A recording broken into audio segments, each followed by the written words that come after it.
Kita mulai lagi, ya, jangan salah lagi ya. Apa yang dicari orang? Uang. Apa yang dicari orang? Uang. Apa yang dicari orang pagi, siang, hingga petang? Uang, uang, uang. Bukan Tuhan Yesus. Apa yang dicari Yesus? Saya. Apa yang dicari Yesus? Saya. Apa yang dicari Yesus? Pagi, siang, hingga petang. Saya. Orang yang berdosa. Kita berdoa. Bapa Elohim, pencipta langit dan bumi, El Sebaut. Di sini Tuhan, dalam tahanan Polres Dairi Sidikalang, Engkau melihat wajah-wajah yang sebentar Engkau Tuhan urapi. Tuhan, hamba-Mu yang sudah terlebih dahulu Engkau urapi, kiranya berlangsung urapan kepada mereka, sehingga mereka mampu mendengar suara-Mu, mendengar firman-Mu, merenungkan firman-Mu yang kudus, dan betul-betul merasakan kehadiran-Mu pada saat kami beribadah ini. Kami tahu Tuhan, Engkau mencari orang berdosa. Engkau mencari orang yang susah, yang takut, bimbang, cemas, dan ragu dalam kehidupannya. Orang yang sudah hilang akal akibat kebodohan manusia itu, akibat pemberontakan manusia itu. Saat ini Bapa, dalam nama Yesus Tuhan kami mau beribadah di tempat ini, mau menyesali dosa-dosa dan pelanggaran kami, mau mengampuni orang bersalah kepada kami. Karena itu juga kami mohon pengampunan dosa akan kami. Dan jika kami Tuhan belum pernah menerima Engkau sebagai Tuhan dan Juru Selamat kami secara pribadi, mampukanlah lewat ibadah nanti kami mau menerima Engkau secara pribadi. Bukan karena orang tua kami membimbing kami ke gereja menjadi orang Kristen, tapi karena Tuhan sudah melawat dan memanggil kami untuk berikrar, untuk menerima Engkau sebagai Tuhan dan Juru Selamat kami pribadi. Bersama dengan kami Tuhan para tawanan, ada bapak-bapak polisi yang ikut dalam ibadah ini. Engkau tahu juga mereka sebagai umat-Mu. Karena itu perlengkapi mereka Tuhan setiap ibadah-ibadah di sini, agar menjadi saluran daripada firman-Mu, kebenaran-Mu kepada setiap orang yang dalam tahanan di sini. Kami tahu Tuhan, Engkau adalah El Kadus, Tuhan yang Maha Kudus. Kami tidak layak Tuhan menghampiri Engkau, karena kami berlumuran dosa, pelanggaran, baik kesilapan maupun kesadaran kami. Kuduskan saat ini, perbaharui hidup kami, sehingga kami boleh layak Tuhan merenungkan dan menerima Engkau yang Maha Kudus, untuk boleh kami terima pada saat ini. Semua pikiran kotor, semua kuasa-kuasa yang mengganggu di mana firman-Mu disampaikan, kami berdoa Tuhan, biarlah kuasa Roh Kudus-Mu mengusir mereka dari jiwa dan batin kami, hati dan pikiran kami, agar kami dipenuhi dengan Roh Kudus, sehingga bersama-sama dengan Roh Tuhan kami boleh beribadah dengan benar. Dalam nama Tuhan kami Yesus yang sudah mati bagi kami, dan Ia akan datang menjadi Raja di atas segala raja dalam penantian kami. Kami sudah berdoa. Amin. Silakan duduk. Saya mau katakan dari semula bahwa Tuhan itu seperti saya katakan, justru mencari orang yang berdosa.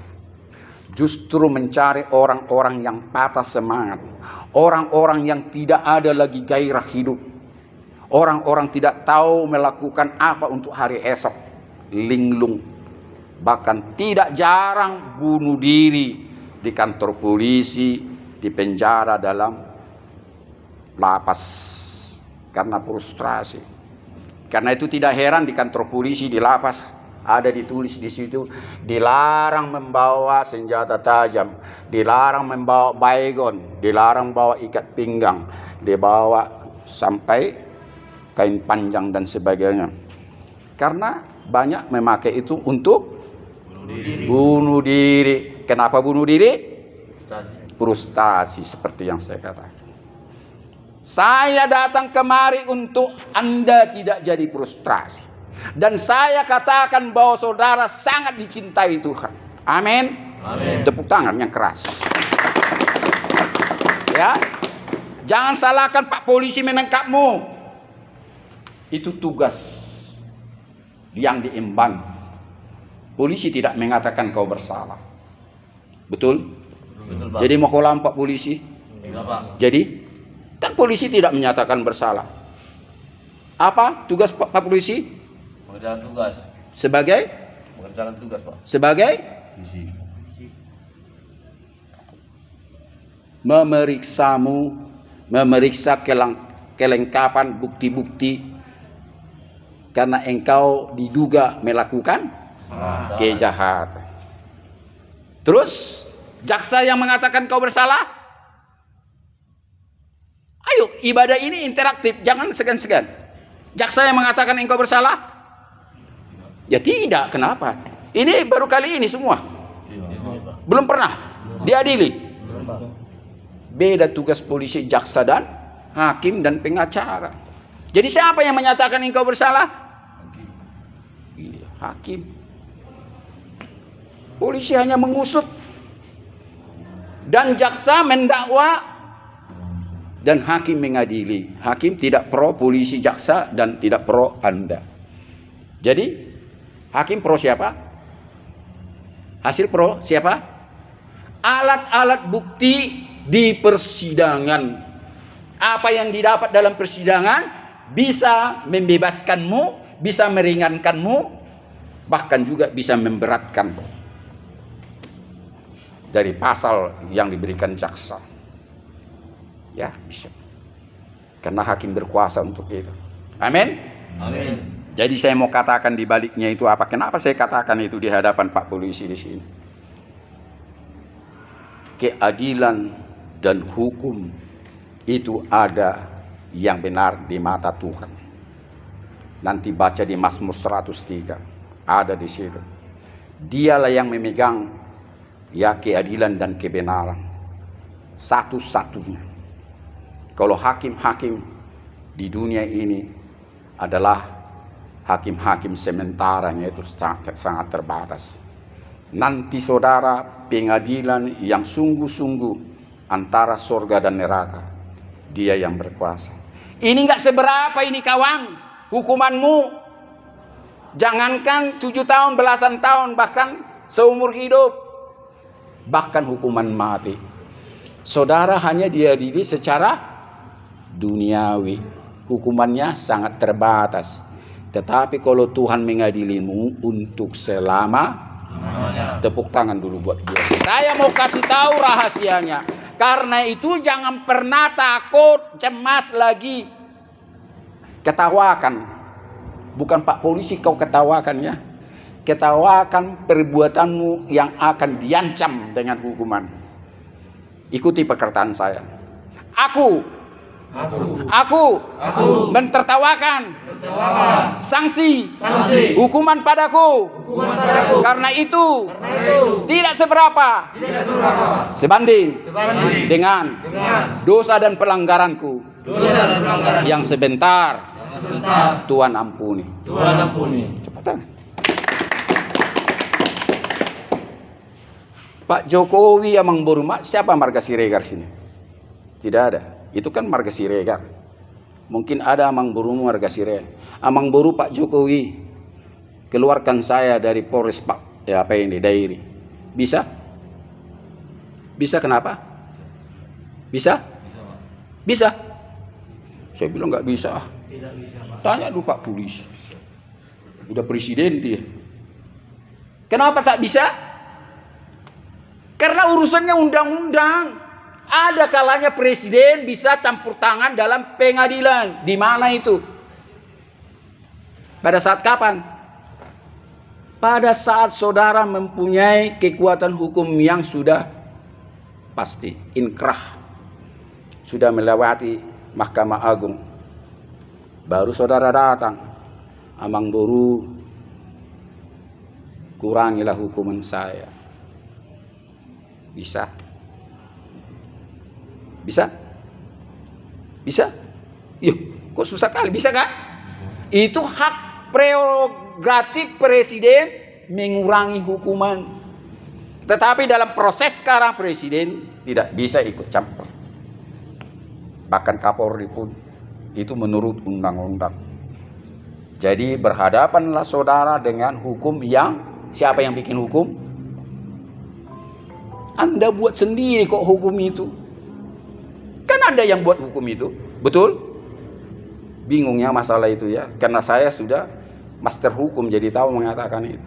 Saudara sendiri yang bikin KUHP kok melalui anggota dewan bersama pemerintah. Tidak cukup, bukan Pak Polisi aja yang bikin. Secara pribadi Pak Polisi sudah diwakili anggota dewan dan pemerintah dan seluruh masyarakat Indonesia dianggap sudah menyetujui segala undang-undang. Sekalipun tidak langsung Anda mengatakan itu. Amin. Amin. Jadi kalau undang-undang hukum Tuhan saya hubungkan ke sana, tidak akan ada yang bisa membantah dan merubah. Apa yang sudah ditetapkannya, tak satu pun merubah itu selain daripada Tuhan itu sendiri. Karena itu apa? Untuk pengadilan Tuhan itu tidak begitu sulit.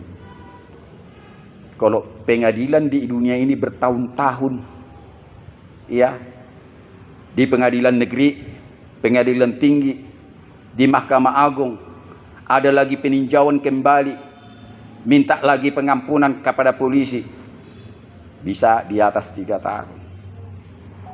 Kalau pengadilan Tuhan di dunia ini, saudara tahu berapa lama? Berapa lama? Iya, berlangsung berapa lama Tuhan mengadilimu di dunia ini? Hah? Seumur hidup. Prosesnya kalau saya bilang tadi pengadilan di dunia ini bisa 3 tahun. Dari pengadilan negeri, pengadilan tinggi, Mahkamah Agung, peninjauan kembali. Kalau Tuhan mengadilimu berapa lama? Hanya beberapa menit. Hah? Tidak usah 1 hari kawan. Dalam ibadah ini saudara bisa diadili sama dia dan tuntas. Tepuk tangan dulu sama dia. Benar Pak Polisi? Tuntas. Gerejamu tidak mengatakan itu. Tidak diperhatikan. Karena di gereja jarang buka-bukaan tentang dosa. Kalau saya sudah buka-bukaan tentang dosa saya, tidak ada dosa yang tidak saya akui. Belum tentu pendetamu di atas mimbar mengakui dosanya di hadapan jemaat. Nanti buka di YouTube saya, ada pengakuan dosa saya di situ. Seluruh dunia melihat dosa saya. Johnny Pardede kenal? Itu juga. Dan penginjil-penginjil yang sudah dirubah Tuhan, mengaku semua dosanya bukan hanya sama Tuhan dan kepada semua manusia. Itu namanya perubahan kehidupan yang lama menjadi kehidupan yang baru. Maka apa dikatakan? Hidupku bukannya aku lagi, tapi Yesus dalamku. Makanya ada istilah orang yang sudah satu tubuh dengan Tuhan, dia itu sudah satu kewarganegaraan, yaitu berasal dari sorga. Tepuk tangan buat Tuhan yang kencang.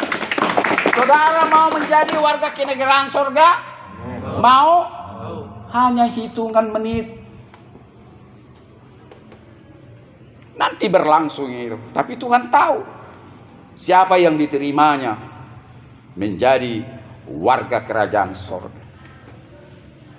Saya nggak tahu. Saudara bisa berbohong kepadaku, tetapi Tuhan tidak akan bisa Anda bohongi. Tetapi percayalah, ini bukan ajaran sekte. Ini ajaran ini. Nih, Bible, Injil, dan juga buku-buku Musa, Kejadian, Keluaran, Imamat, Bilangan, Ulangan. Di situ diajari pengampunan dosa sekejap saja. Tidak usah bertahun apalagi berhari, tidak usah. Jika engkau betul-betul sadar dan menerima Dia sebagai Tuhan dan Juru Selamatmu secara pribadi, dan minta pengampunan dosamu yang harus engkau dahului mengampuni orang yang bersalah kepadamu. Amin. Saya katakan tadi adalah apa? Tuhan itu Maha Kasih dan Dia perjanjiannya setia sampai mati. Berapa hari Tuhanmu mati? Ini sering saya tanyakan dan tidak terjawab dengan baik orang-orang dalam tahanan. Berapa hari? Ayo cepat. Berapa hari Tuhanmu mati? Ada selain 3? Lu, tolong interaktif. Jangan takut salah. Saya tidak mengadilimu kalau salah. Berapa tahun Tuhanmu mati? Hah? Ya, kemarin di perayakan Paskah. Tanggal 26 nanti hari kenaikannya ke sorga.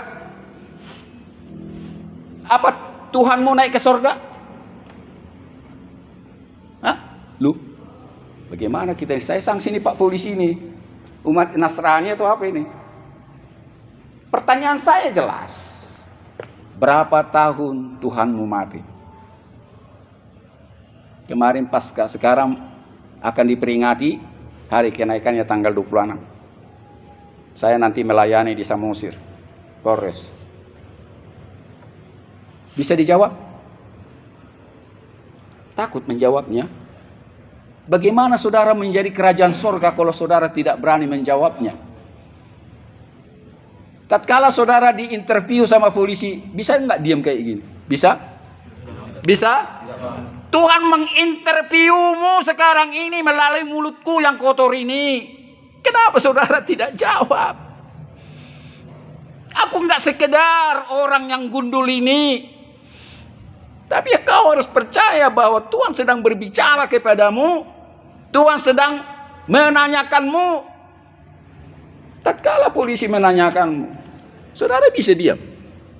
Jawab sekali lagi. Sekarang Tuhan menanyakanmu, berapa lama Tuhanmu mati? Tidak pernah. Saya nggak tahu Pak Polisi menanyakan lagi. Apakah Tuhanmu naik ke surga? Pernah naik ke surga? Naik ke surga pada hari yang ketiga? Sudah berapa lama Kristen? Dari lahir. Itu makanya saya khawatir belum pernah mengundang Dia sebagai Tuhan dan Juru Selamatku secara pribadi.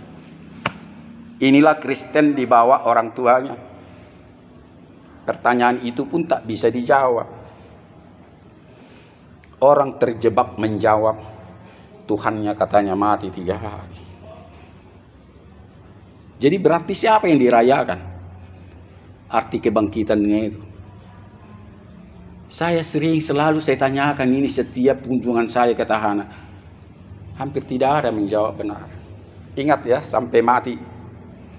Tuhan tidak pernah mati. Sudah?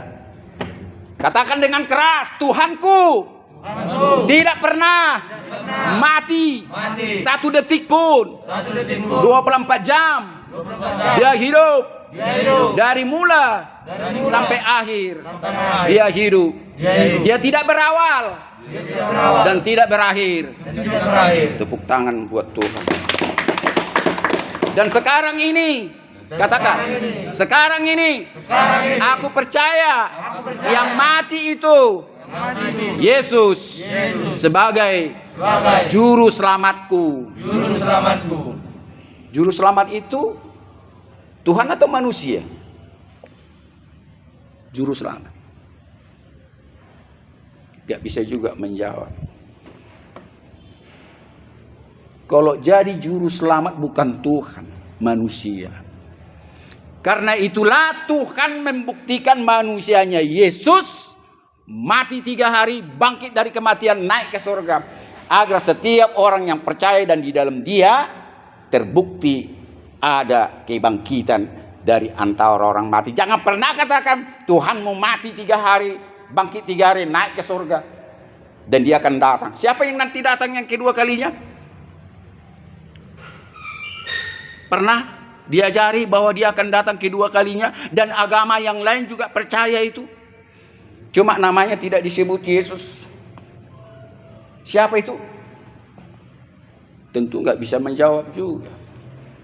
Yang datang itu bukan Tuhan pencipta langit dan bumi. Yang datang itu adalah manusia yang sudah memenangkan maut. Manusia yang sudah diberikan kuasa di sorga dan di bumi. Manusia yang sudah diberikan di pundaknya nantinya raja di atas segala raja. Dan manusia yang diberikan hak untuk menghakimi. Siapa yang menghakimi dunia ini nanti untuk ke sorga dan ke bumi? Ke sorga dan ke sorga dan ke apa? Ke neraka? Yesus. Yesus sebagai juru selamat. Ada lain?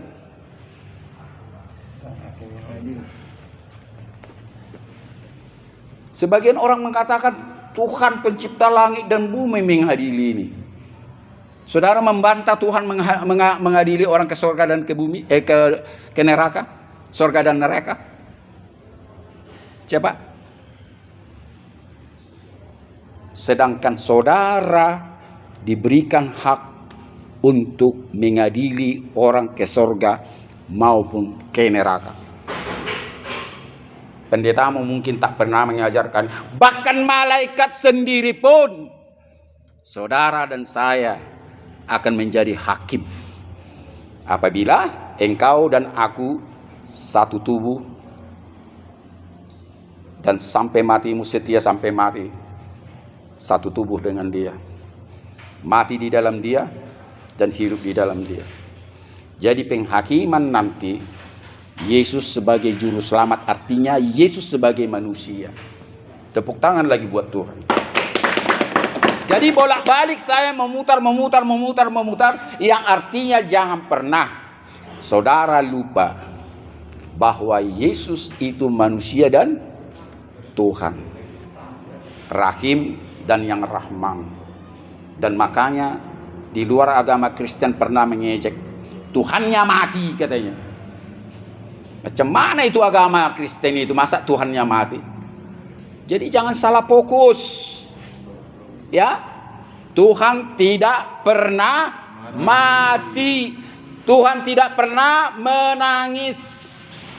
Tuhan tidak pernah lapar dan haus.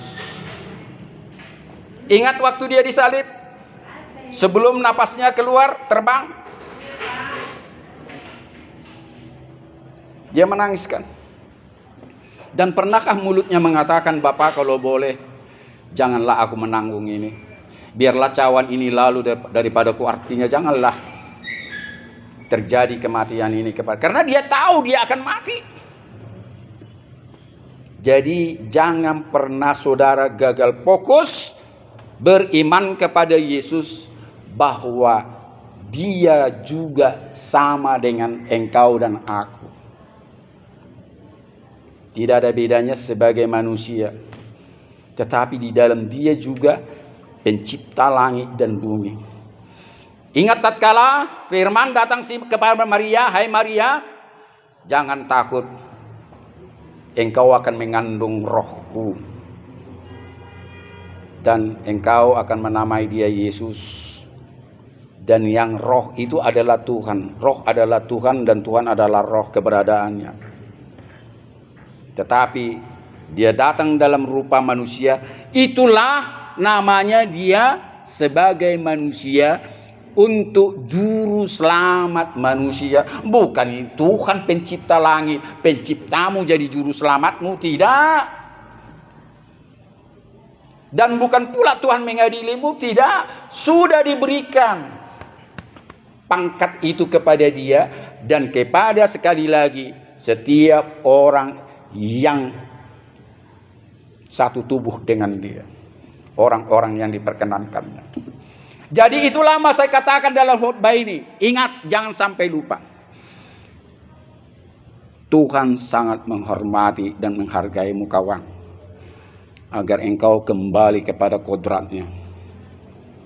Ya, Tuhan tidak pernah memaksamu untuk bertobat. Kalau gitu Pak Pendeta, apa arti kami bertobat? Tetap juga kami diproses.